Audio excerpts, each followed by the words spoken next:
Kashani nechun suyuq shaklda butilka orqali biz ichirmaymiz. Bu xato. Hozir tushuntirib beraman. Biz prekorum boshlagan payti, prekorum bu donishtiradigan ovqat yedirib boshlaymiz. Bola ovqat o'rganishi uchun biz qoshiq orqali beramiz. Butilkaga biz kashani zatgan paytimiz, uni suyuqatib ichirganimizda bola do'yg'onni bilmay qoladi. Ko'p miqdorda ichib qolishi mumkin va ichak sistemaga bu zarar, nagruzka bo'ladi. 1 yoshgacha baribir asosiy ovqat ona suti yoki smes hisoblanadi. Bu narsalar qo'shimcha ozg'indan yedirishni o'rgatib beramiz. Bola prekorum yediribman degan tushuncha ega bo'lishi uchun biz qoshiq orqali ovqatlantiramiz. Qoshiqda yegan payti qoshiq quyuqroq bo'ladi va birinchi navbatda qoshiq bilan yeyishni o'rganadi, ikkinchi navbatda quyuq shakldagi narsani yutishni o'rganadi.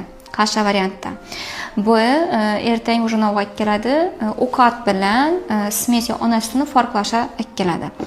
Keyinchalik mening bolalarimiz agar biz faqatgina shuni suyuq shaklda ichilaversak, ichib o'tiribdi-ku deb ongsak bu narsani berish olib boradi, maqsad o'ng'ayli, lekin xato. Bu narsa o'rgatsangizlar, ertang bola quyuq ovqatni yeb bilmaydigan bo'ladi, qoshiqni yaxshi ushlashi orroqda tursin, quyuq ovqatni yutib bilmaydigan bo'ladi. Shuning bolalarimiz ham bor.